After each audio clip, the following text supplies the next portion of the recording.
Okay, we are moving on to the next topic that is called perquisites. Now what are perquisites? मैंने perquisites का आपको एक basic मतलब पहले भी समझाया था that perquisites is any benefit or any amenity, any facility that is earned in cash. या तो वो कैश में अर्न करा मैंने या फिर काइंड में अर्न किया बेटा, है ना? या तो मैंने कैश में अर्न किया या काइंड में अर्न किया. सर मनी मेरे को डायरेक्टली मिला या मनी का वर्थ मिला. ठीक है, मुझे या तो मनी मिला या मनी का वर्थ मिला, है ना? ये जो एमिनिटीज़ मेरे को मिल रही है, ये जो बेनिफिट्स फैसिलिटीज़ मुझे मिल रही हैं, they are not convertible into money. बेटा ये मनी में कन्वर्टेबल नहीं है ना? इसी वजह से जो एम्प्लॉयर और एम्प्लॉयर ने एम्प्लॉय को प्रोवाइड किया है, या तो फ्री ऑफ कॉस्ट या तो एट कंसेशनल रेट, राइट? या तो फ्री ऑफ कॉस्ट या एट कंसेशनल रेट. इस पर्टिकुलर डेफिनेशन को हम कहते हैं perquisite. I repeat my self, perquisite है क्या? सर परक्यूजिट एक तरीके से हमारे लिए एक ऐसा बेनिफिट है या कोई ऐसी फैसिलिटी है जो कि एक पर्टिकुलर एम्प्लॉई ने अर्न करी है कैश में या काइंड में. सर मनी में वर्थेबल हो, मनी में कन्वर्टेबल हो या नॉन कन्वर्टेबल हो, यूजुअली ये सारी की सारी एमिनिटीज़ जो होती हैं, सारी की सारी जो बेनिफिट्स होते हैं, they are usually not convertible into money. ये मनी में कन्वर्टेबल नहीं होते हैं, है ना? राइट? ये जो फैसिलिटीज़ मैं प्रोवाइड कर रहा हूँ, मैं मतलब एम्प्लॉयर. सो ये जो फैसिलिटीज़ एम्प्लॉयर प्रोवाइड कर रहा है, ये फैसिलिटीज़ या तो फ्री ऑफ कॉस्ट होती हैं, either they are free of cost और at a concessional rate. Sir what do you mean by concessional rate? Sir concessional rate से हमारा मतलब हो गया सस्ते में, है ना? सर जैसे मैंने यहाँ पे एक एग्जाम्पल यूज़ किया हुआ है दैट मेरी एक कंपनी ने मेरी एक एम्प्लॉय को बंगलो प्रोवाइड किया घर रहने के लिए, ठीक है, जिसके लिए वो 1,000 रुपये पर मंथ चार्ज कर रहा है मुझसे कैश. बेटा घर का वैल्यू तो 1,000 से ज़्यादा का है ना, तो मुझे तो बेनिफिट ज़्यादा का मिल रहा है ना. तो हैंस ये चीज़ जो कहलाती है, इसे हम परक्यूजिट कहते हैं. जब मुझे रहने के लिए घर दिया, रेंट ना देकर, मुझे HRA ना देकर, अलाउंस ना देकर, मुझे घर ही प्रोवाइड कर दिया, एमिनिटी प्रोवाइड कर दी, इसे मैं कहूँगा perquisite. I hope I am clear. Sir perquisite और अलाउंस में क्या फ़र्क है? सर अलाउंस में मुझे पैसा मिलता है, अलाउंस में I get the money, right? But in a perquisite I get the item, I get the facility, not the money, I get the facility. I hope यहाँ तक डेफिनेशन ऑफ परक्यूजिट क्लियर है सबको. जल्दी बताएं. Right? Riddhi, Mehar, Ayaan, yes sir. Right? Definition clear है perquisites की. चलिए, इसमें अब हम बात कर रहे हैं सबसे पहला परक्यूजिट, जिसका नाम है रेंट फ्री अकोमोडेशन. ठीक है, सबसे पहला perquisite rent free accommodation. Sir rent free accommodation क्या होता है? सर रेंट मतलब बिना रेंट फ्री का मतलब बिना रेंट के मुझे घर मिल गया अकोमोडेशन, मुझे बिना रेंट दिए हुए या कंसेशनल रेट पे रेंट देने पर एक बड़ा सा घर मिल गया. तो आप देख सकते हैं, an accommodation provided to the employee may be furnished or unfurnished. Furnished unfurnished मतलब मुझे घर के साथ साथ फर्नीचर भी दे दिया, ओके, या घर केवल घर दिया, फर्नीचर नहीं दिया. Furnished is with furnishings and unfurnished is without furnishings, right? Further such accommodations may be provided rent free, बिना किसी रेंट के, या eight a concessional rate. Sir what do you mean by concessional rate here? Concessional rate का यहाँ पे मतलब हो गया कि सस्ते रेट पे. मार्केट में अगर ऐसा घर ढूंढने जाओगे फर्निशिंग्स के साथ, रेंट पे करना पड़ेगा 50,000 रुपये महीना, लेकिन तुम पे कर रहे हो केवल 5,000 रुपये महीना, तो 45,000 आपको बेनिफिट मिल रहा है ना. वही चीज़ हम यहाँ पे इंक्लूड कर रहे हैं. I hope I am clear. जल्दी बता दें. I hope rent free accommodation का मीनिंग क्लियर है सबको.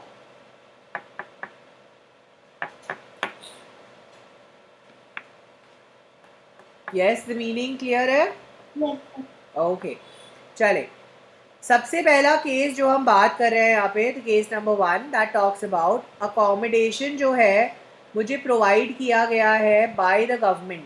गवर्नमेंट ने प्रोवाइड किया है किसको? अपने गवर्नमेंट एम्प्लॉयज़ को। ठीक है, गवर्नमेंट ने गवर्नमेंट एम्प्लॉयज़ को घर दिया रेंट फ्री। सर अनफर्निश्ड घर दिया और फर्निश्ड घर दिया। सर अगर अनफर्निश्ड घर दिया तो बेटा जो भी लाइसेंस फी गवर्नमेंट चार्ज करती है, जो भी फिक्स्ड रेट गवर्नमेंट ने सेट किया हुआ है ना, वो, या फिर अगर कंसेशनल रेट पे दिया तो जो भी उनका फिक्स्ड चार्ज है उसमें से जो अमाउंट एम्प्लॉई ने पे किया है वो माइनस कर देंगे, तो हमें मिल जाएगा अनफर्निश्ड घर का RFA। कोई प्रॉब्लम है? जल्दी बता दो।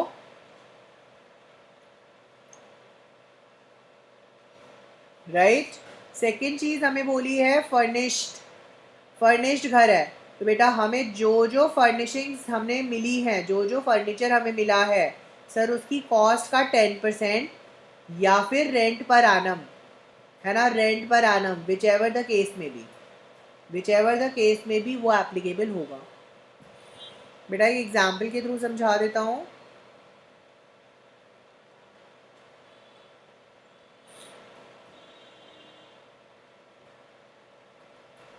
एक एग्जाम्पल के थ्रू यहाँ पे आपको समझा रहा हूँ मैं। बेटा फॉर एग्जाम्पल RBI के एम्प्लॉय, RBI ने अपने एम्प्लॉयज़ को एक हाउस दिया रहने को। ठीक है बेटा, इस पर्टिकुलर चीज़ के लिए हाउस, ये जो RBI के एम्प्लॉयज़ हैं ये रेंट पे करते हैं 5000 रुपीज़ पर मंथ। ठीक है, और RBI ने एक फिक्स्ड रेट सेट किया हुआ है 25,000 रुपीज़ पर मंथ। तो सर मेरा RFA क्या हो जाएगा? रेंट फ्री अकोमोडेशन क्या हो जाएगा? सर रेंट फ्री अकोमोडेशन हो जाएगा 25,000 minus 5,000, that means 20,000 per month. I hope कोई प्रॉब्लम नहीं है, जल्दी बता दें। राइट तो जो भी हमारा फिक्स्ड रेट है उसमें से जो एम्प्लॉई ने पे किया वो अमाउंट माइनस कर दिया, हमें अमाउंट मिल गया। सर अगर हमें फर्नीचर भी दे दिया इस घर में से 2 लाख रुपए का हमें फर्नीचर दे दिया, तो इस फर्नीचर का 10%, हम कॉस्ट का 10% ले लेंगे, दैट मीन्स 20,000 भी हमारा RFA में ऐड हो जाएगा। जल्दी बताएं, कोई प्रॉब्लम तो नहीं है? ये हमारे लिए कॉस्ट ऑफ फर्निशिंग्स हो जाएंगी। ऑल्स वेल, जल्दी बताएं, क्लियर है एकदम? Yes sir. चलिए अब हम आ रहे हैं हमारे नेक्स्ट कॉन्सेप्ट पे, that is case number 2। Case number 2 that is accommodation provided by any other employer. Government के अलावा किसी और एम्प्लॉयर ने आप सर्विसेज दी हैं। तो सर बोला अगर अनफर्निश्ड घर की वैल्यू बताओ, अनफर्निश्ड घर की वैल्यू बताओ। सर बोला है हमारे पास दो ऑप्शंस हैं। पहला, हाउस या तो ओन्ड बाय द कंपनी है, ओन्ड बाय द कंपनी मतलब घर कंपनी के खुद का है, उसने खरीदा हुआ है, या घर कंपनी ने रेंट पे ले रखा है। सर अगर खुद का है तो पॉपुलेशन के बेस पे निकालोगे, अगर रेंटेड है तो 15% ऑफ सैलरी या rent paid by the company, which ever is lower. फिर से बोलूँ मैं, सर अगर घर मैंने रेंट पे ले रखा है, कंपनी ने घर रेंट पे ले रखा है, सो lower least of the following, 15% of salary या फिर रेंट पे, विच एवर इज लोअर। ठीक है सर, अगर घर खुद का है, कंपनी ने खुद ओन कर रखा है, तो सर अगर पॉपुलेशन अबव 25 लाख है सिटी में जहाँ पे घर ले रखा है, 15% ऑफ द सैलरी।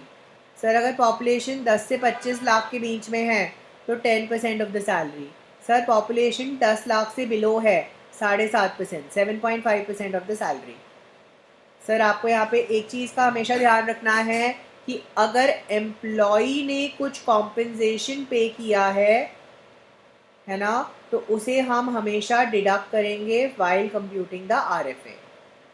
ठीक है जी, आई होप यहाँ तक कोई प्रॉब्लम तो नहीं है, राइट सर। RFA एक परक्यूजिट है ना, तो इसे हम हमेशा क्या करते हैं, ऐड करते हैं to the income of the employ, मतलब सैलरी में हमेशा ऐड करेंगे। कोई प्रॉब्लम तो नहीं है, यहाँ पर हम कोई एग्जेम्पशन नहीं निकाल रहे, हम केवल वैल्यू निकाल रहे हैं जितना हम इनकम में ऐड करें। जल्दी बता दो, क्लियर है सर। सेकंड केस जहाँ पर हमें बोला गया फर्निश्ड हाउस के बारे में बताओ, बेटा फर्निश्ड हाउस के बारे में वही दो रूल्स, 10% ऑफ द कॉस्ट, या फिर अगर कोई रेंट फर्निशिंग्स का रेंट पे कर रहे हैं तो रेंट, जो भी आपका केस में भी। ठीक है सर, हमने यहाँ पे कहा ना 15% of salary, 7.5% of salary, 15% of salary, यहाँ पे भी कहा 15% ऑफ सैलरी। तो बेटा HRA में हमने सैलरी का डेफिनेशन पढ़ा था, तो यहाँ पर भी हमारे लिए सैलरी का मतलब अलग होगा। तो सर यहाँ पे हमें क्लियरली बोल दिया सैलरी का मतलब है D basic, DA forming part of retirement benefit, commission. Sir यहाँ पर ऑल कमीशन इंक्लूड हो गई, मतलब चाहे फिक्स्ड हो चाहे वेरिएबल कमीशन हो, सब इंक्लूड हो गया। ठीक है सर, सारे अलाउंस ऐड हो जाते हैं। सर अगर मैंने प्रोविडेंट फंड में कुछ कंट्रीब्यूशन किया वो भी यहाँ पे ऐड हो जाएगा। सर अनकम्यूटेड पेंशन को छोड़ के बाकी सारे रिटायरमेंट बेनिफिट्स भी यहाँ पर ऐड हो जाते हैं। ठीक है सर, ये अनकम्यूटेड पेंशन क्या होती है, अनकम्यूटेड पेंशन का मतलब है मंथली पेंशन। अनकम्यूटेड पेंशन का मतलब क्या होता है, जो हमें मंथली पेंशन मिलती है। जल्दी बता दें, यहाँ तो कोई प्रॉब्लम तो नहीं है।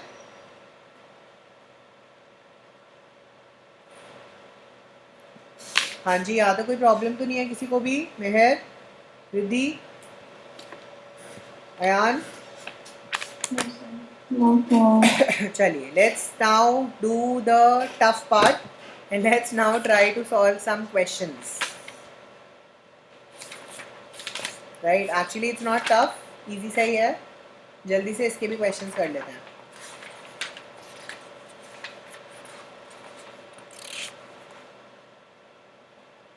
इलास्ट्रेशन 4.12 पे आ जाइए, पेज नंबर 64।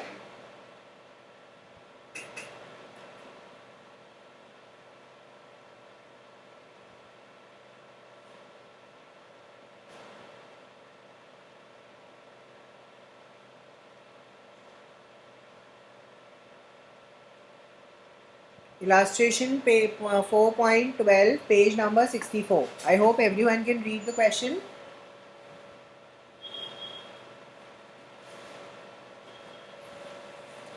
प्लीज़ एक बार क्वेश्चन को रीड करिए, क्या क्या दे रखा है फिर मुझे बताइए।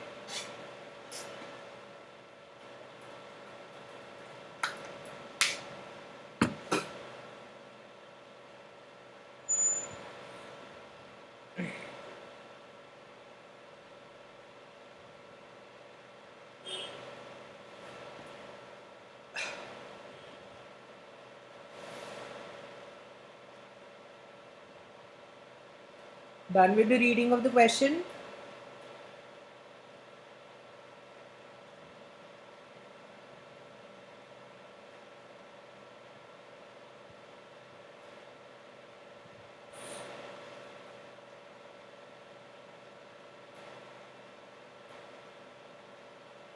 Yes, done with the reading of the question?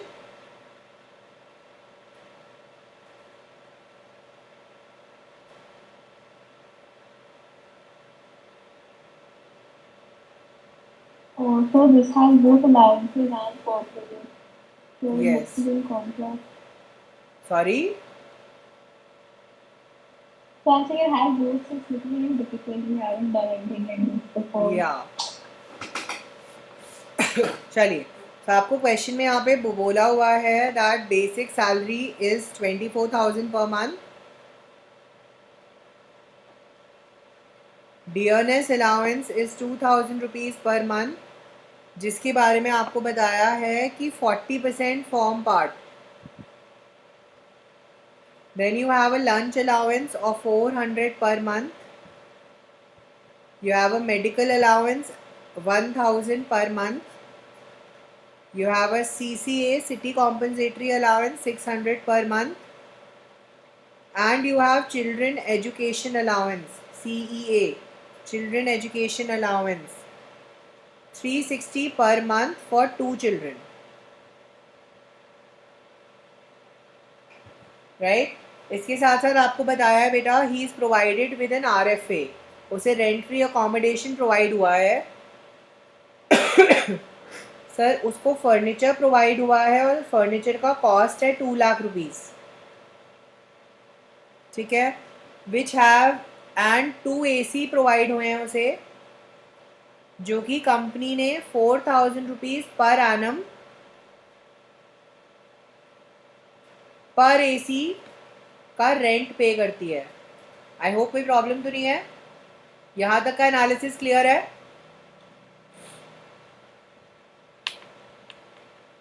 यहाँ तक का एनालिसिस सबको क्लियर है? जल्दी बताएं, अयान, मेहर, रिद्धि, सिमरन।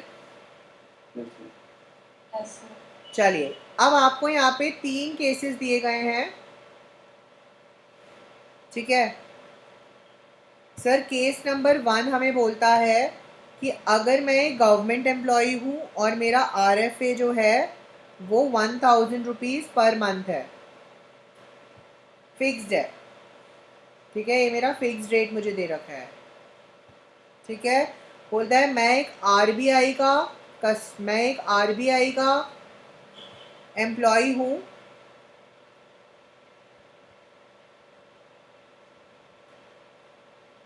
है ना, मैं एक RBI का एम्प्लॉई हूँ,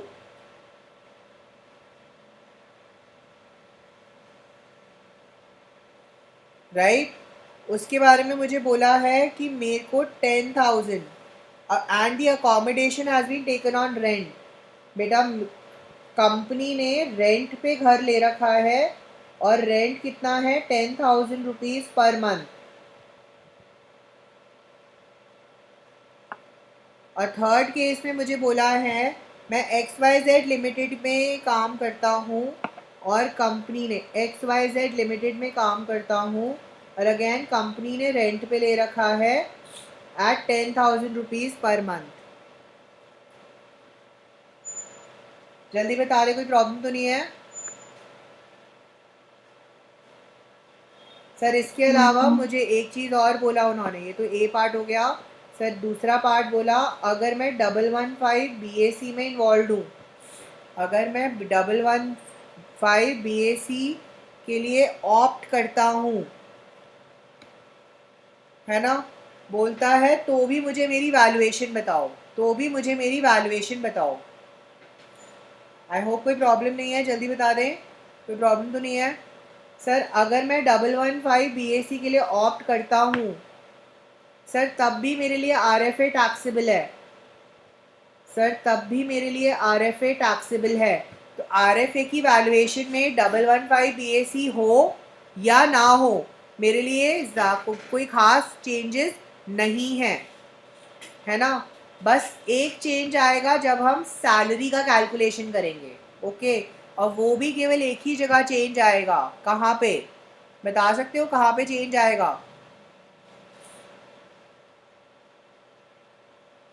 अगर आप देखोगे इतने सारे अलाउंसेस में केवल एक ही ऐसा अलाउंस है जिसमें हमारे पास एग्जेम्पशन है एंड दैट इज CEA।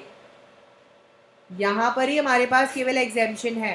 तो अगर आप 115 BAC में इन्वॉल्व नहीं हो, ऑप्ट नहीं करते हो, है ना, तो आपको 115 BAC में ऑप्ट नहीं करते हो तो आपको CEA में 360 पर मंथ में एग्जेम्पशन मिलेगा। लेकिन अगर आप 115 BAC के लिए ऑप्ट करते हो तो आपको CEA में यहाँ पे एग्जेम्पशन नहीं मिलेगा।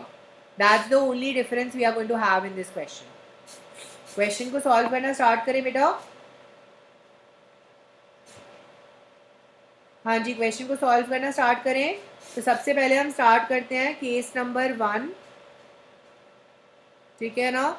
जब वो गवर्नमेंट में काम करता है ना, और फिक्स्ड चार्जेस पे कर रहा है ₹1000 पर मंथ, है ना। मेरा फिक्स्ड अमाउंट वैल्यू सेट कर दिया। सर ऐसी सिचुएशन में मैं चाहे 115 BAC के लिए ऑप्ट करूं या ना करूं,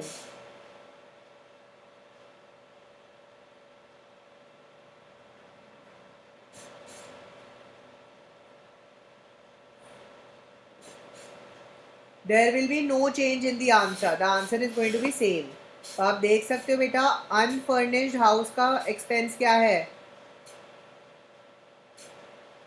हाँ जी, अनफर्निश्ड हाउस का एक्सपेंस कितना है, 1000 into 12, that's going to be 12,000। यहाँ पर भी 12,000। सर फर्निशिंग्स का खर्चा क्या है, सर फर्निशिंग्स का खर्चा क्या है। सर पहले तो मेरा कॉस्ट है और दूसरा मेरा रेंट है। So this is going to be 20,000, this is going to be 8,000, and it's going to be the same for all. So आप देख सकते हो मेरे लिए RFA क्या है।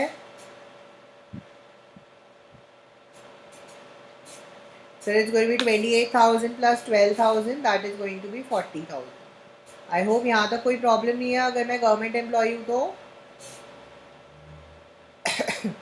जल्दी बता दें, गवर्नमेंट एम्प्लॉय हूँ तो कोई प्रॉब्लम तो नहीं है बेटा। No, sir. All's well.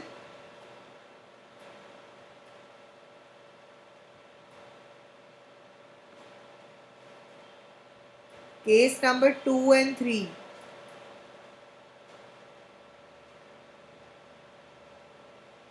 Sir दोनों ही केसेस में सोल्यूशन सेम होने वाला है। सर RBI में घर रेंट पे ले रखा है और XYZ कंपनी ने घर रेंट पे ले रखा है। सर दोनों ही केसेस में मेरे पास में 15% और सैलरी वाला रूल आ जाएगा। तो सर यहाँ पर हमारे लिए RFA क्या हो जाएगा, सर 15% ऑफ सैलरी या 10,000 पर मंथ जो रेंट पेड है, which ever is lower, that will be my amount. जल्दी बताएं, कोई प्रॉब्लम तो नहीं है।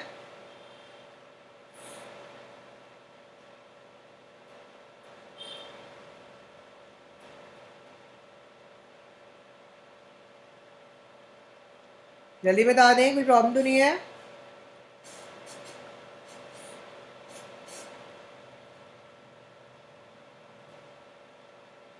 है ना। हम यहाँ पे जल्दी से सैलरी कैलकुलेट करेंगे पहले। सर सबसे पहले सैलरी कैलकुलेट करेंगे। तो अगर आप देख सकते हैं, opted for 115 BAC, not opted for 115 BAC, हमारे पास दो कैलकुलेशंस आएंगी। जल्दी बताओ सैलरी में क्या क्या आने वाला है।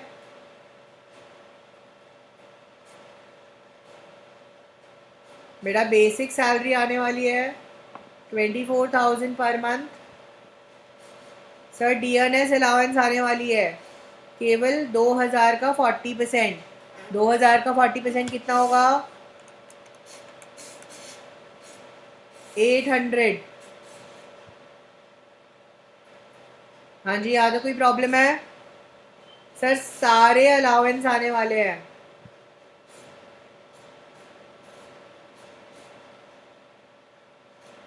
सर लंच अलाउंस आपको दे रखा है 400 per month. Medical allowance 1,000 per month taxable. CCA 600 per month taxable. जल्दी बता दें, कोई प्रॉब्लम तो नहीं है यहाँ तक। Sir children education allowance, sir आपको 360 पर चाइल्ड दे रखा है। तो मतलब यहाँ पे हो गया 720 720। सर लेकिन आपको पता है CCA में मुझे एग्जेम्पशन मिल जाएगी कितनी, 100 इंटू 2, 200 की मुझे एग्जेम्पशन मिल जाएगी, राइट। तो मेरे पास यहाँ पर कितना आ जाएगा, जल्दी बताएं। सैलरी फॉर RFA कितनी हो जाएगी, per month 24,000 plus 800 plus 400 plus 1,000 plus 6,600 plus 720. यहाँ पर आ गई 27,520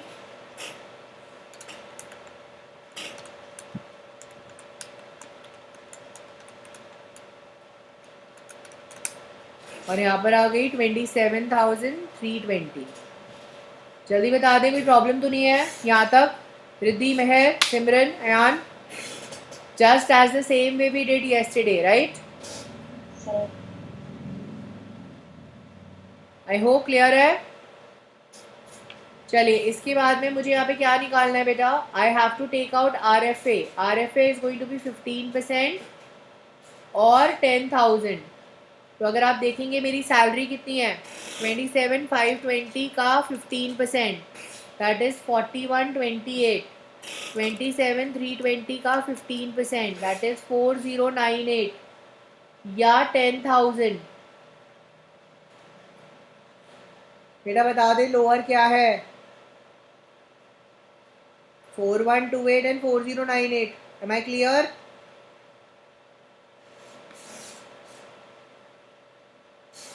सर अब मैं यहाँ पे आर एफ ए की वैल्यू निकाल लेता हूँ. सर अनफर्निश्ड हाउस की वैल्यू कितनी है? सर अनफर्निश्ड हाउस की वैल्यू है यहाँ पर 49,176 एंड 4128 इंटू 12 दैट्स 49,536. सर इसमें मैंने फर्निशिंग्स ऐड कर दिया. बेटा जल्दी से बताओ, फर्निशिंग्स की कॉस्ट में कोई चेंज है? जो यहाँ पर हमने किया था 28,000, यहाँ पर भी वही कर देंगे 28,000. तो आप देख सकते हो बेटा मेरी टोटल आर एफ ए कितना आ गया?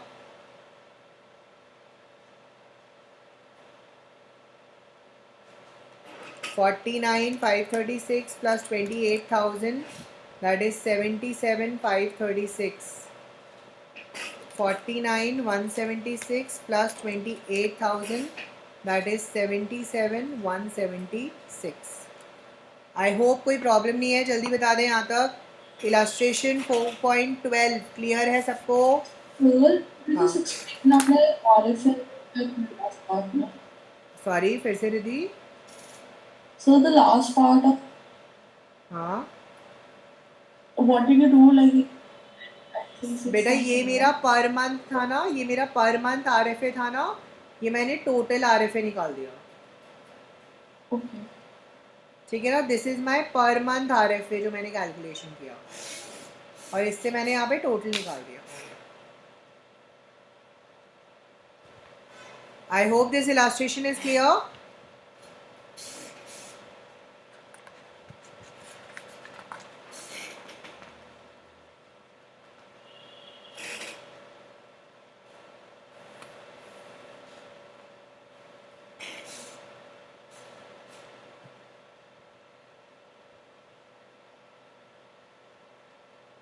And sir, furnishing.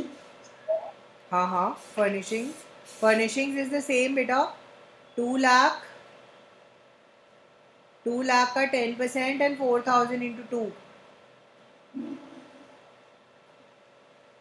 28,000 आ गया ना.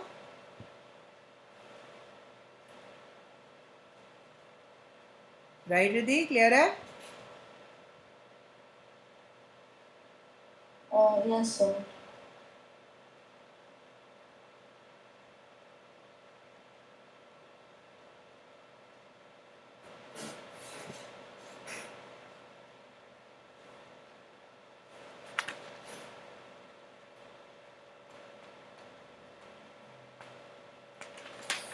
चलिए, coming to illustration 4.14.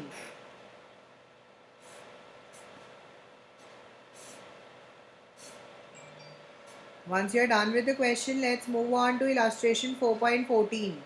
Please start reading the question. Page number 66.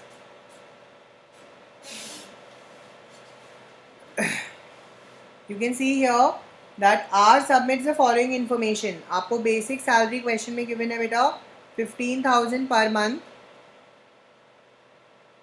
DA आपको दे रखा है forming part of salary 40% of basic salary. CCA आपको क्वेश्चन में दे रखा है 300 पर मंथ। सीईए आपको क्वेश्चन में दे रखा है 200 पर मंथ पर चाइल्ड, है ना, for 2 children. And transport allowance आपको क्वेश्चन में दे रखा है 1800 पर मंथ। जल्दी बता दें, कोई प्रॉब्लम तो नहीं है? All well. इसके अलावा आपको बोला हुआ है कि उसे आरएफए प्रोवाइड किया गया है which is owned by the employer. बेटा याद कर लें, ओन्ड बाय द एम्प्लॉयर मतलब पॉपुलेशन, मुझे पॉपुलेशन चाहिए, है ना। और बोलता है fair rental value of the house, rent of the house is 24,000 per annum.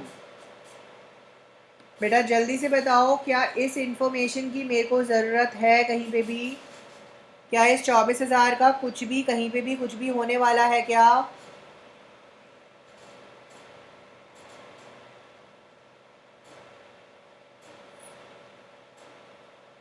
हाँ जी बताइए जल्दी से। हमने कहीं पे भी क्या फेयर रेंटल वैल्यू का कॉन्सेप्ट कुछ पढ़ा है क्या? नहीं पढ़ा। इसकी मुझे कोई ज़रूरत नहीं है, ये केवल आपको कंफ्यूज करने के लिए दे रखा है क्वेश्चन में। सर आपसे ग्रॉस सैलरी मांग रहा है, ठीक है, आपसे ग्रॉस सैलरी मांगा गया है और आपको 3 सिचुएशन दे रखी हैं। अगर मेरी पॉपुलेशन 10 लाख से कम है, बोलता है अगर मेरी पॉपुलेशन 10 से 25 लाख के बीच में है, और तीसरे केस में मेरी पॉपुलेशन 25 लाख से ज़्यादा है। कोई प्रॉब्लम तो नहीं है? जल्दी से बताएं, कोई प्रॉब्लम तो नहीं है? सर कैलकुलेशन करना शुरू करें। सर सबसे पहले तो हम यहाँ पे सैलरी निकाल लेते हैं, salary for RFA.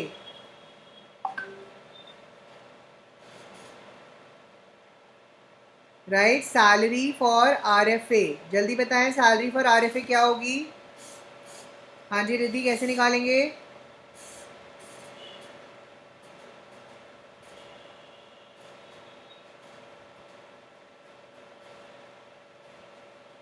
Yes Riddhi, help me out.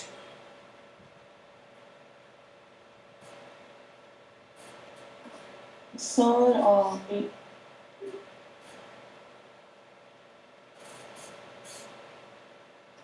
हमारी बेसिक सैलरी बेटा एज इट इज़ आ जाएगी। राइट, बेसिक सैलरी कितनी है? 15,000, है ना। Yes sir. इसमें मैं क्या ऐड कर दूंगा? डीए। डीए कितना है? 40%। तो 40% ऑफ 15,000 कितना आएगा? 6,000। Am I correct? Yes sir. Third बताओ, और क्या ऐड करूं? सीसीए ऐड कर दूं क्या?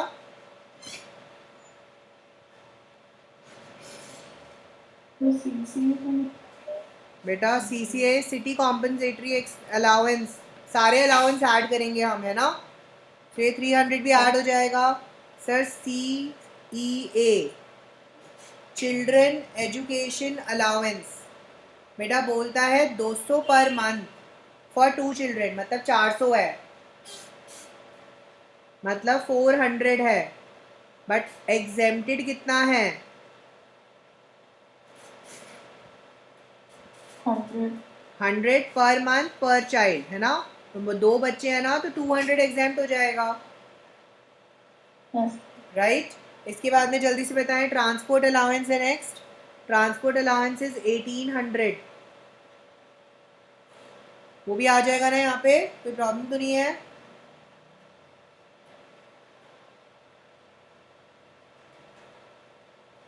हाँ जी बता दीजिए।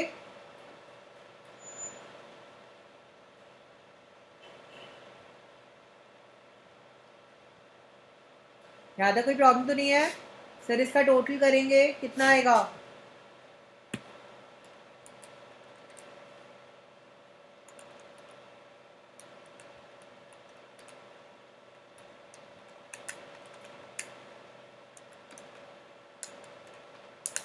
तो टोटल आएगा 23,300 फॉर ऑल द केसेस। तो सर हमारे पास सिचुएशन ए में RFA कितना आएगा? सिचुएशन ए क्या है? लेस देन 10 लाख मतलब 7.5% of salary, 10% of salary and 15% of salary. So 23,300 into 7.5%, बेटा कितना हो गया? 1747.5। 23300 इंटू 10% कितना आ गया? 2330 एंड 23300 का 15% that is 3495। This is RFA per month. बेटा टोटल RFA निकाल लो कितना आएगा? 41,940, 27,960 and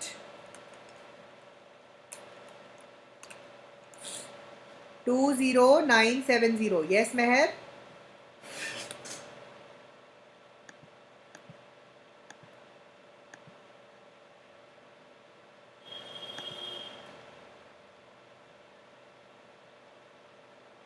Meher, what is the question? बताओ। So it's getting a little confusing now.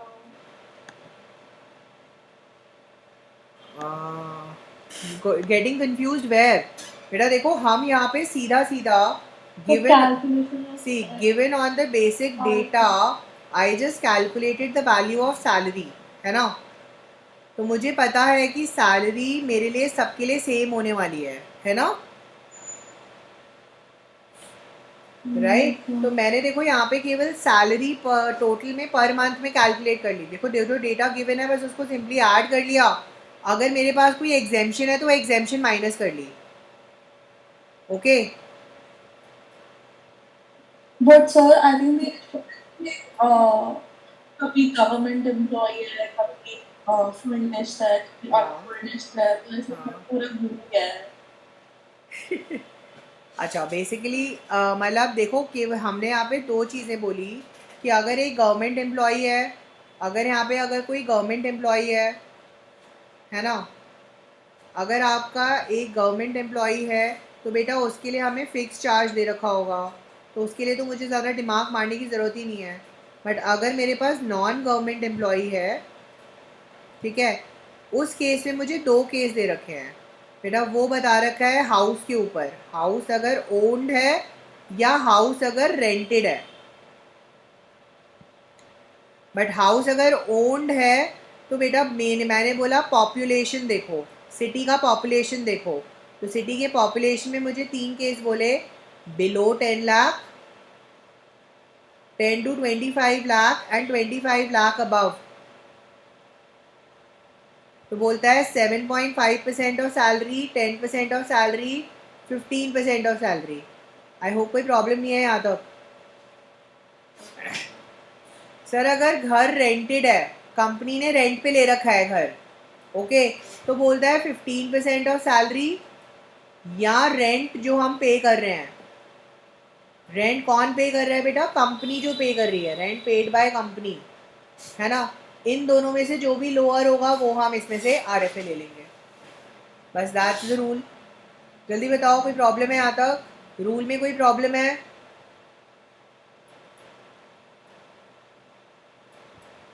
हाँ जी, रूल में कोई प्रॉब्लम है मेहर, रिद्धि? राइट अब आप देखो, मैंने जब यहाँ पे क्वेश्चन रीड किया तो मैंने क्वेश्चन रीड करके सबसे पहले क्या पता लगाया कि सर क्या वो गवर्नमेंट एम्प्लॉई है या नॉन गवर्नमेंट एम्प्लॉई है। बेटा क्वेश्चन रीड करके मुझे क्या पता चला कि वो एक नॉन गवर्नमेंट एम्प्लॉई है। ठीक है, अब इसके बाद RFA के लिए मुझे क्या चाहिए जल्दी बताओ। For a non government employ what do I need to know here now?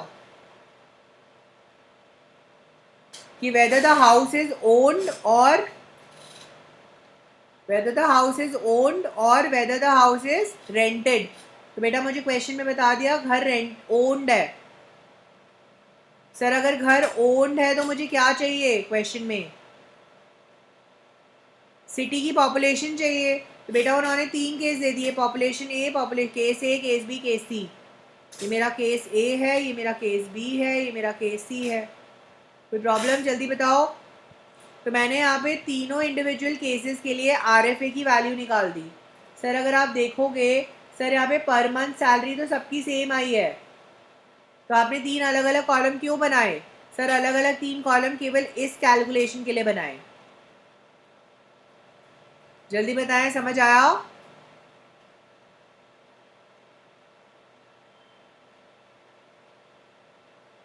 हाँ जी मेहर, रिद्धि, समझ आया बेटा? Sir slightly better now. या अब अगर आप देखोगे बेटा, जब मैं यहाँ पे सैलरी की कैलकुलेशन कर रहा हूँ तो मैंने बोला सर बेसिक सैलरी ऐड कर दो, डीए ऐड कर दो, सारे के सारे कमीशन ऐड कर दो और सारे के सारे अलाउंस ऐड कर दो। जब भी मैं आरएफए कैलकुलेट करूँगा तो सैलरी में सब कुछ ऐड कर दो। तो बेटा मुझे क्वेश्चन में काफ़ी सारे अलाउंसेस की डिटेल गिवन है, बट आपको पता है ना कुछ अलाउंसेस पार्टली एग्जेम्प्ट होते हैं, तो बस हमने वही पार्टली एग्जेम्प्ट वाले अलाउंसेस में से वैल्यू को माइनस करते गए। समझ आया? जो एग्जेम्प्टेड अलाउंस है उसमें से एग्जेम्पशन माइनस कर दी। सर अब हमारे पास 2 केस बनते हैं, या तो he has opted for 115 BAC और नॉट ऑप्टेड फॉर 115 BAC।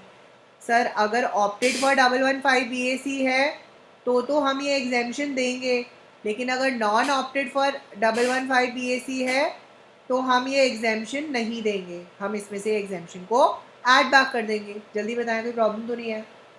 तो सर आप देख सकते हो यहाँ पे मेरे पास क्लियर कट आरएफए की वैल्यूज़ आ गई हैं। कोई प्रॉब्लम है? जल्दी बताओ।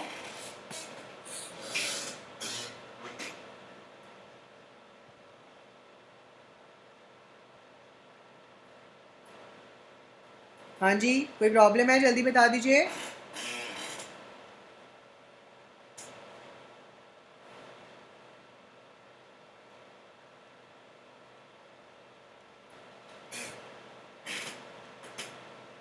आई होप ऑल्स वेल।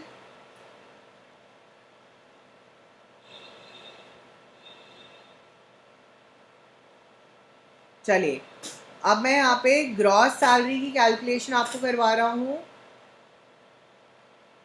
ठीक है बेटा, gross salary case 1, case 2 and case 3। Sir अगर आप देखोगे ग्रॉस सैलरी में हमारे लिए केवल एक ही चेंज आएगा। क्या आएगा? हम इस वैल्यू को, इस वैल्यू को और इस वैल्यू को, इन 3 वैल्यूज़ को क्या मैं सीधा सीधा प्लस, क्या मैं इन 3 वैल्यूज़ को सीधा सीधा मल्टीप्लाइड बाय 12 कर सकता हूँ? तो आप देख सकते हो मैंने सैलरी ऊपर करी हुई है, निकाली हुई है 23,300 इंटू 12। तो बेटा मैं यहाँ पे दिखा सकता हूँ 23,300 इंटू 12, तो 2,79,600, और ये सबके लिए कॉमन होने वाला है। मैंने बस इसमें RFA ऐड कर देना है जो मेरा निकला था 20,970, 27,960, 41,940। तो सर मुझे क्या मिल जाएगा? सर मुझे यहाँ पे मेरा ग्रॉस सैलरी मिल जाएगा, बस इसका टोटल कर दो।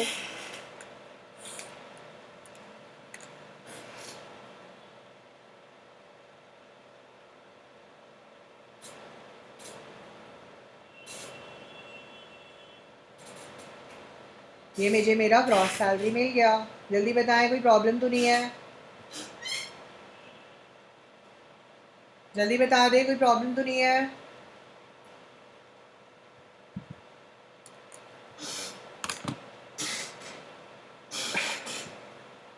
सर इसी क्वेश्चन का बी पार्ट, हाँ बताओ। यस सिमरन। हाँ ये वाला टेबल दिखाना है। Yes sir.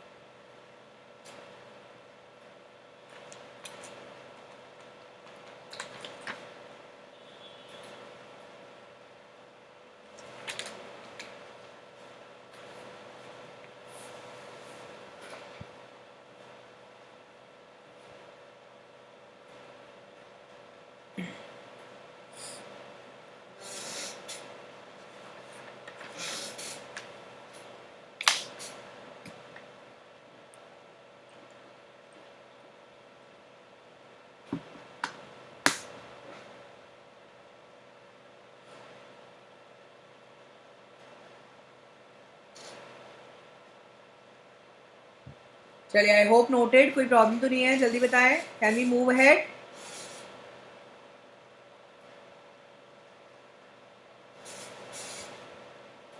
Yes, can we move ahead?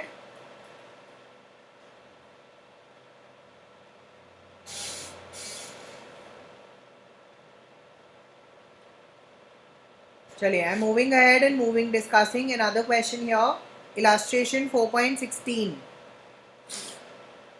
This is also related to RFA and HRA, दोनों ही केसेस दे रखे हैं इस क्वेश्चन में. अब हम जो क्वेश्चन डिस्कस कर रहे हैं बेटा, इसमें मुझे RFA और HRA दोनों दे रखा है. बेटा सोच के बताओ, M submits the following information which he gets from ABC कंपनी. दैट मीन्स मेरा जो SSE है वो एक नॉन गवर्नमेंट एम्प्लॉई है. यहाँ तक क्लियर है? जल्दी से बताओ, नॉन गवर्नमेंट एम्प्लॉय में मैं क्या चेक करूँगा? घर रेंटेड है या ओन्ड है. सही बात? आई होप यहाँ तक क्लियर है.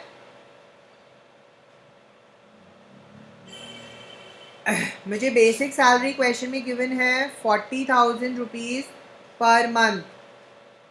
CCA क्वेश्चन में गिवन है 800 पर मंथ. CEA मुझे क्वेश्चन में गिवन है 400 पर मंथ फॉर 3 चिल्ड्रन. ये पर चाइल्ड नहीं है ना, ध्यान रखेंगे. सर मुझे मेडिकल अलाउंस दे रखा है 25,000 रीइंबर्समेंट.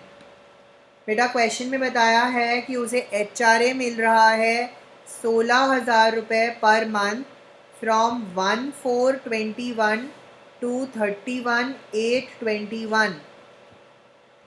इस घर के लिए वो रेंट पे करता है 17,000 पर मंथ और घर दिल्ली में है. बताइए HRA के लिए और कोई इन्फॉर्मेशन चाहिए क्या? हाँ जी मेहर, HRA के लिए कोई इन्फॉर्मेशन चाहिए और इसके अलावा? All information provided. बेटा फर्दर बोलता है with effect from 1/9/2021 you can see he is provided with an accommodation by the company for which the company pays. तो आप देख सकते हो कंपनी ने रेंट पे घर ले रखा है 15,000 रुपये पर मंथ. जल्दी बताइए, पॉपुलेशन जानना है या फिर salary? Do I need the information of property of population? No, I don't need the information of population because the house is on rent. Because आप जानते हैं अगर owned होता तो population चाहिए था, अगर rented है तो मुझे केवल rent चाहिए, है ना. रेंट या salary which ever is lower, है ना, वही आ जाएगा ना. क्लियर है? तो मुझे यहाँ पर पॉपुलेशन की इंफॉर्मेशन नहीं चाहिए क्योंकि house is rented. After reading the question I have to analyse and clearly understand that घर रेंटेड है तो मुझे रेंटेड इंफॉर्मेशन चाहिए, मुझे पॉपुलेशन की इंफॉर्मेशन नहीं चाहिए. बेटा कंपनी ने इन एडिशन बोला कि इस RFA में 3,000 रुपीज़ पर मंथ हम चार्ज करते हैं फ्रॉम एम्प्लॉई. तो बेटा जो भी हमारा RFA निकलेगा उसमें से हमें 3,000 पर मंथ माइनस भी करना पड़ेगा. समझ आया? कोई प्रॉब्लम? जल्दी बताइए, यहाँ तक का analysis of the question is clear? Right. अगर आप देखेंगे यहाँ पर आपको बोलता है ग्रॉस सैलरी निकाल के बताओ अगर वो 115 BAC के लिए ऑप्ट करता है, अगर वो 115 BAC के लिए ऑप्ट नहीं करता. सर करने और नहीं करने में क्या डिफरेंस है? सर करने और नहीं करने में केवल 2 डिफरेंस आएंगे. HRA का एग्जेम्पशन नहीं मिलेगा, CEA का एग्जेम्पशन नहीं मिलेगा अगर वो ऑप्ट करता है तो. लेकिन अगर वो ऑप्ट नहीं करता है तो ये जो CEA और HRA है इन दोनों के एग्जेम्पशंस मिलेंगे. That's the only difference. जल्दी बताओ आंसर में. हाँ जी क्लियर है बेटा?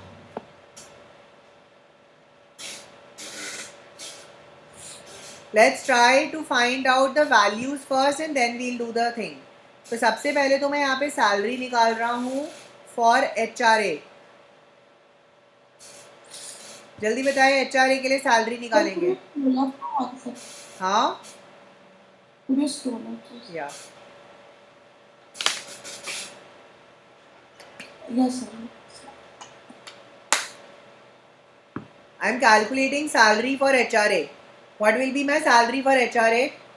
Sir, it will be 40,000 per month. मेरी basic salary, which is 40,000. Sir, for how many months? Sir, it is for April, May, June, July, August. 5 months. So that will come out to be 2 lakh rupees.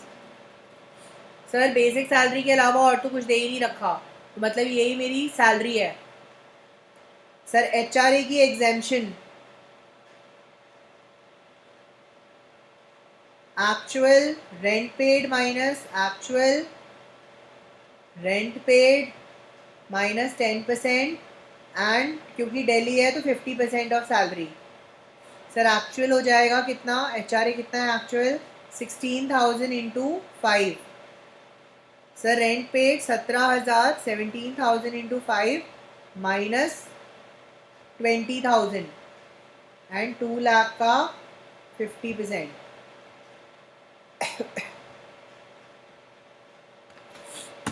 17,000 into 5 minus 20,000, 65,000 and 16,000 into 5 that is 80,000। हाँ जी बेटा, यहाँ पे मेरा exempted HRA कितना है, 65,000। कोई problem तो नहीं है, जल्दी बता दें यहाँ तक। हाँ जी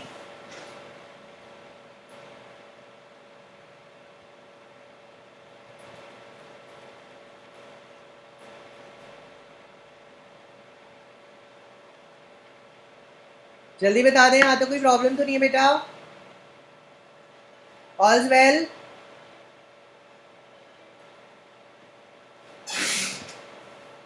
वर्किंग नोट नंबर 2 पे मूव कर रहा हूँ मैं। Working note number 2 is RFA calculation.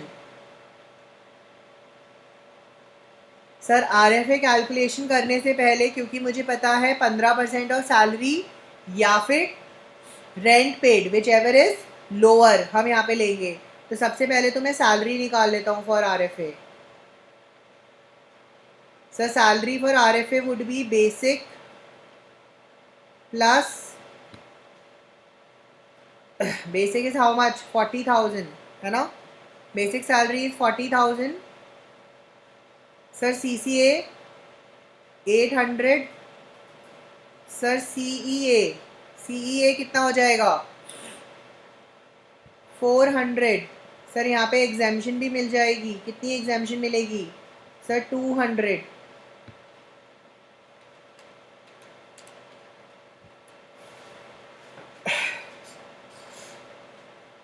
And medical allowance 25,000।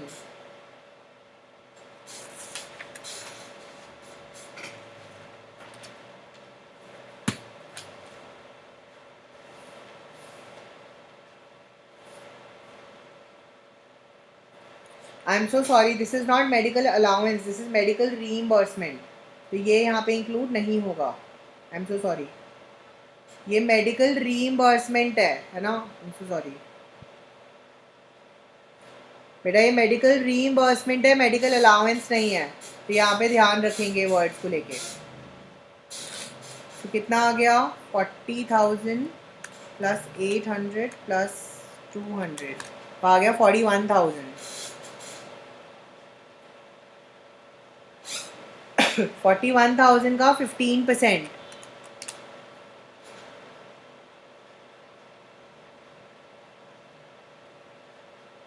6150 और rent paid that is how much, rent कितना पे कर रही है कंपनी, 15,000। तो विच एवर इज लोअर, 6150। ठीक है बेटा, इसमें से आपको याद रखना है कंपनी का एम्प्लॉई का कॉम्पनसेशन भी माइनस करेंगे, मतलब मेरा नेट आरएफए कितना होगा,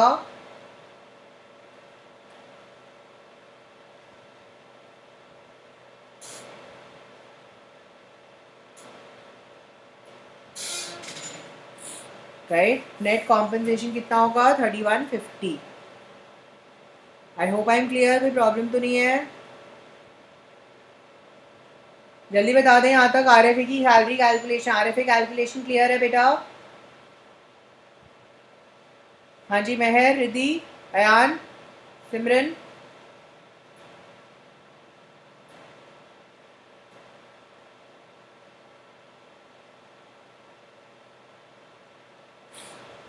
यस गाइस, क्लियर है?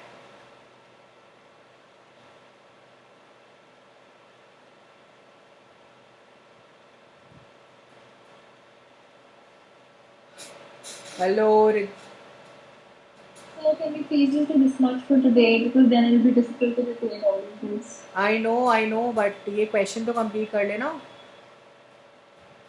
लेट्स, हाँ सर, मैं तो हाँ, ये कंप्लीट कर ये दूँ। क्वेश्चन तो यही कराऊंगा बस मैं, इसके आगे और कुछ नहीं कराने वाला। Yes, is it done? कोई प्रॉब्लम तो नहीं है? चलिए जल्दी से अब हम ग्रॉस सैलरी निकाल लेते हैं बेटा। ग्रॉस सैलरी कैसे निकालेंगे? सर ग्रॉस सैलरी के लिए दो केसेस बनाने पड़ेंगे, if you know. Opted for 115 BAC and not opted.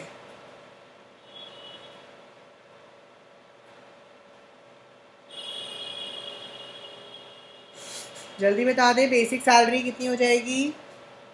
40,000 into 12, 4,80,000 दोनों केसेस में आएगी। सर इसमें इंटर, अच्छा वो HR है। हाँ, वो तो इंडिविजुअल था ना, अब तो हम एक्चुअल निकाल रहे हैं। Then we have CCA 800 into 12, that's 9600। Then we have CEA. CEA is how much? 400 into 12. That's going to be 4800.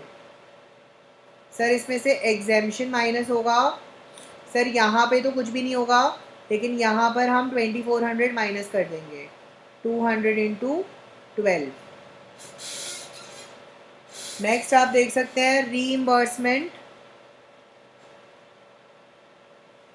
Reimbursement of medical expenses. बेटा यहाँ पर एग्जेम्प्ट होता है, इफ यू रिमेंबर, यहाँ पर टैक्सेबल होता है। आई एम सो सॉरी, दोनों में टैक्सेबल होगा। ये तो दोनों में रीइंबर्समेंट है ना।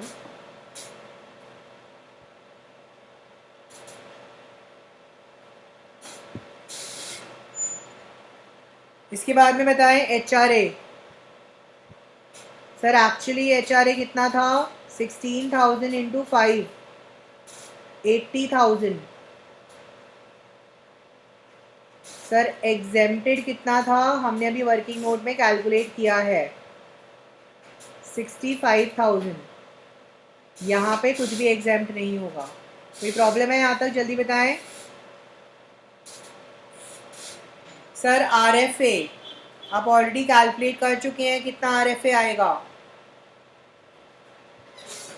सर इसके लिए आप ऑलरेडी कैलकुलेट कर चुके हो, 3150 इंटू 12।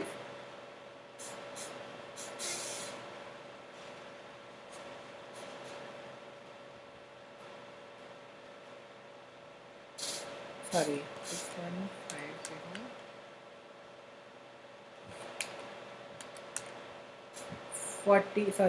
6150 इंटू 7 आएगा ना। हाँ 7, 43,050, जिसमें से आपका एग्जेम्प्ट कितना हो जाएगा, माइनस कितना हो जाएगा?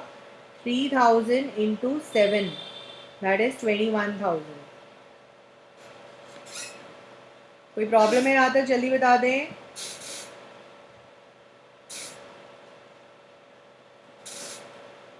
हाँ जी, यहाँ तक कोई प्रॉब्लम तो नहीं है? महर, रिद्धि, अयान, सिमरन, ऑल क्लियर? सर आरएफई की वैल्यू इस मल्टीप्लाई करिए बेटा 6150 इंटू 7, हमने निकाला था ना 6150। आप चाहो तो यहाँ पे नेट भी दिखा सकते हो, 3150 इंटू 7, दैट इज 2250, 22,050, वो भी दिखा सकते हो, है ना। Yes, ma'am. Riddhi, I hope यहाँ तक क्लियर है. मेहर, सिमरन,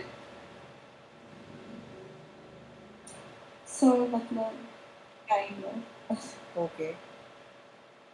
आई गेस जब आप एक बार फिर से खुद करोगे तब और क्लियर हो जाएगा, है ना. चलो, अब हम बेसिकली हमारे लिए ना ये पॉइंट रह गया है, that is for the non opted. Sir non opted को मुझे अलग से कैलकुलेट क्यों करना पड़ रहा है? बेटा अगर आप ध्यान देंगे नॉन ऑप्टेड में एक डिफरेंस था. If you remember, non opted में एक डिफरेंस आया था. क्या डिफरेंस आया था? बता सकते हो क्या मुझे, क्या डिफरेंस आया था नॉन ऑप्टेड में? बेटा देख सकते हो नॉन ऑप्टेड में हमारे पास एक डिफरेंस ये आया था कि ये जो एग्जेम्पशन है ना, ये हमें मिली नहीं थी, तो इसीलिए इसका इम्पैक्ट भी हमें दिखाना पड़ेगा. तो अगर आप देखेंगे it will B 40,000 plus 800 plus 400, है ना. दैट मीन्स मेरी जो सैलरी होगी वो कितनी होगी? 41,200. Not opted for 115 BAC. इसके लिए मेरी सैलरी कितनी होगी? 41,200 का 15% कितना आएगा सर? 6180. तो जब मैं यहाँ पे कैलकुलेशन करूँगा it will be 6180 into 7, that's going to be 43,260 minus 21,000, वो हमें मिलेगा. बेटा यहाँ पर आपको केवल एक ही चीज़ का ध्यान रखना है. ये एक बहुत बड़ी गलती हो जाती है बच्चों से कि वो सेम अमाउंट मेंशन कर देते हैं, लेकिन यहाँ पर क्योंकि नॉट ऑप्टेड में हमें CEA दे रखा है, यहाँ पर ये एग्जेम्पशन नहीं मिलने के वजह से मेरी सैलरी में चेंज हो गया. समझ आया? मैंने रेड से मार्क करा है जो खतरा वाला पॉइंट है. यस, मैं फिर से बता देता हूँ बेटा. देखो जब मैं यहाँ पे सैलरी कैलकुलेट कर रहा था तो देखो यहाँ पे मैंने 200 का एग्जेम्पशन कैलकुलेट किया था ना, लेकिन अगर मैं नॉट ऑप्टेड फॉर 115 BAC करता हूँ, मतलब opted for opted for 115 BAC करता हूँ, तो आप देख सकते हो मुझे यहाँ पे ये 200 की एग्जेम्पशन नहीं मिलेगी. I am not going to get this 200 exemption and hence my salary will become 41,200. तो मेरा इसका 15% हो जाएगा 6180, which is again less than 15,000. So my RFA will be 6180, not 6150, है ना. तो इसीलिए मैं जब यहाँ पे ऑप्टेड के लिए मल्टीप्लाई करूँगा तब यहाँ पे चेंज करूँगा. समझ आया? आई होप कोई प्रॉब्लम नहीं है. रिद्धि, मेहर, Okay, sir. right? I just have to do the totaling and then it's done. 480, 9,600, 4,800, 25,000, 80,000, 43,260 minus 21,000. So it's going to be 621,660. And दूसरे वाले का आएगा 480, 9,600, 4,800 minus 2,400 plus 25,000 plus 80,000 minus 65,000 plus 43,050 minus 21,000. That's going to be 554,050. I hope कोई problem नहीं है, जल्दी बताएं.